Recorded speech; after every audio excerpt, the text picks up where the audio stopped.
नमस्कार, मैं हिमांशु मिश्रा। आप देख रहे हैं दोस्तों भारतीय टीवी। तेल गैस का संकट इस समय पूरे देश में है, ऐसी एक खबर फैलाई जा रही है। लेकिन सरकार की तरफ से कहा जा रहा है कि तेल और गैस का कोई भी संकट नहीं है, आप लोग अफवाहों पर ध्यान न दें। लेकिन इसकी सच्चाई क्या? तेल गैस का संकट क्या सिर्फ भारत पर ही है या किसी और भी देश में है, या दुनिया में भी कोई खतरा दिख रहा है? आप सबको क्या लगता है? देखिए साथियों, तेल गैस का संकट दुनिया में महंगाई का खतरा है। होर्मुज जल डमरू मध्य नहीं खुला तो क्या क्या होगा? आखिर ये होर्मुज जल डमरू मध्य है क्या? दुनिया का जो 20% तेल आयात निर्यात होता है वो होर्मुज जल डमरू मध्य से ही होता है। अगर ये नहीं खुला, बंद कैसे हुआ? आपको पता है क्या? नहीं पता है तो चलिए मैं बताता हूं। देखिए, इस समय ईरान और इजराइल के बीच जो भीषण युद्ध छिड़ा हुआ है, इसका असर पूरी दुनिया पर देखा जा रहा है। पूरी दुनिया पर देखा जा रहा है। और आपको बता दें कि पश्चिम एशिया युद्ध ने वैश्विक ऊर्जा बाजार को गंभीर रूप से प्रभावित किया है। होर्मुज जल डमरू मध्य में जहाजों की आवाजाही ठप होने से तेल और गैस आपूर्ति बाधित हुई है, जिससे सऊदी आर्मको जैसी कंपनियों को उत्पादन रोकना या घटाना पड़ा है। अब आप सोच सकते हैं, जब कंपनियों में प्रोडक्शन ही नहीं होगा तो दुनिया के देशों में आपूर्ति कैसे होगी? दुनिया के देशों में आपूर्ति कैसे होगी, आप खुद बताइए। देखिए दोस्तों, अगर युद्ध लंबा खिंचा तो तेल की जो कीमतें हैं वो आसमान छूती आपको दिखाई देंगी, महंगाई बढ़ेगी। आपको बता दें कि पश्चिम एशिया में जारी युद्ध ने वैश्विक बाजार को पूरी तरीके से झकझोर दिया है। संघर्ष के कारण तेल और प्राकृतिक गैस की आपूर्ति बाधित हो गई है। कई देशों को उत्पादन रोकना या घटाना पड़ा है। दुनिया की सबसे अहम तेल आपूर्ति लाइन माने जाने वाले होर्मुज जल डमरू मध्य से जहाजों की आवाजाही लगभग ठप हो गई है। जहाज न इधर जा रहे हैं न इधर आ रहे हैं। आपको बता दें कि जो मार्ग है, इस मार्ग से दुनिया के कुल तेल और एलएनजी आपूर्ति का करीब 20% गुजरता है। दुनिया की सबसे बड़ी तेल निर्यातक कंपनी सऊदी अरामको ने चेतावनी दी है कि यदि होर्मुज जल डमरू मध्य जल्द नहीं खुला तो वैश्विक तेल बाजार को विनाशकारी परिणाम झेलने पड़ सकते हैं। मतलब दुनिया के देशों में जो तेल की कीमतें हैं,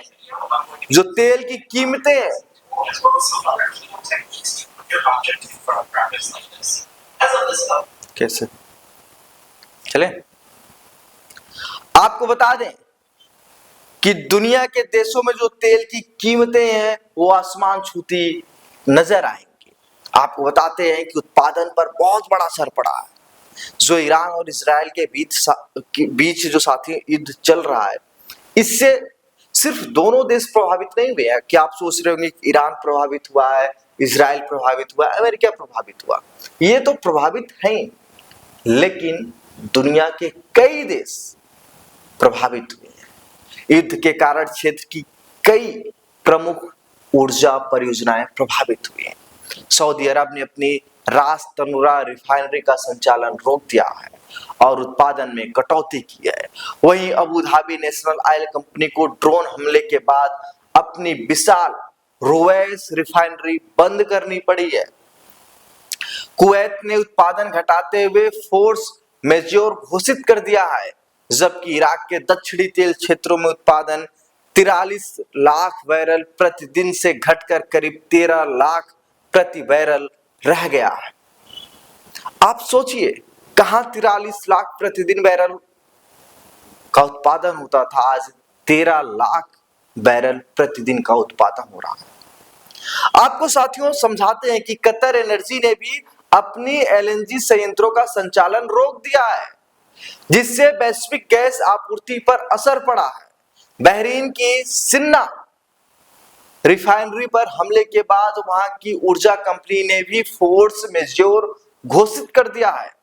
इसके अलावा ईरान के मुख्य तेल निर्यात केंद्र खार्ग द्वीप पर भी हमले हुए हैं। हालांकि नुकसान का पूरा आकलन अभी तक नहीं हो पाया है, लेकिन जो विशेषज्ञ हैं उनके मुताबिक युद्ध के कारण पश्चिम एशिया में करीब 19 लाख बैरल प्रतिदिन की रिफाइनिंग क्षमता प्रभावित हुई है। देखिए साथियों, होर्मुज जलडमरू मध्य के आसपास कई जहाजों पर हमले हो चुके हैं और अधिकांश टैंकरों ने इस मार्ग से गुजरना बंद कर दिया है। कई समुद्री बीमा कंपनियों ने भी क्षेत्र के लिए युद्ध जोखिम बीमा रद्द कर दिया है। हालांकि अमेरिका के राष्ट्रपति डोनाल्ड ट्रंप ने कहा कि अमेरिकी नौसेना टैंकरों को सुरक्षा दे सकती है, लेकिन हमलों के खतरे के कारण अभी तक नौसेना ने ऐसे अनुरोध स्वीकार नहीं किए हैं। आपको बताते चलें कि उपभोक्ताओं पर जो असर हो रहा है, तेल और गैस की आपूर्ति बाधित होने से एशिया की कई रिफाइनरी और पेट्रोकेमिकल कंपनियों को उत्पादन घटाना पड़ा है। आपको बताते हैं कि कीमतों में उछाल को देखते हुए दक्षिण कोरिया ने ईंधन कीमतों पर नियंत्रण लगाने का फैसला किया है, जबकि वियतनाम ने ईंधन आयात शुल्क अस्थायी रूप से हटाने की योजना बनाई है। और वही जो विशेषज्ञ हैं वो लगातार कह रहे हैं कि यदि पश्चिम एशिया में संघर्ष लंबा खींचा तो ऊर्जा बाजार में बड़ी उथल पुथल हो सकती है, जिसका असर दुनिया भर में तेल की कीमतों और महंगाई पर पड़ेगा। साथियों, एक बड़ा सवाल है, बड़ा प्रश्न है कि ये युद्ध कब तक चलेगा। क्या दुनिया के देश ईरान, इजराइल और अमेरिका के बीच किसी बात को लेकर सहमति बनवाएंगे? अगर ये युद्ध लंबा चला तो आप समझ लीजिए कि महंगाई की मार दुनिया के हर एक देश को झेलना पड़ेगा। आप सबको क्या लगता है, क्या भारत में भी पेट्रोल डीजल की कीमतें बढ़ेंगी? आप लोग अपनी राय हमें कमेंट बॉक्स में जरूर बताइए। बने रहिए दोस्तों आप भारतीय टीवी के साथ। ईरान, इजराइल, अमेरिका के युद्ध की जितनी भी बड़ी खबर होगी सब आपको भारतीय टीवी पर मिलेगी। नमस्कार।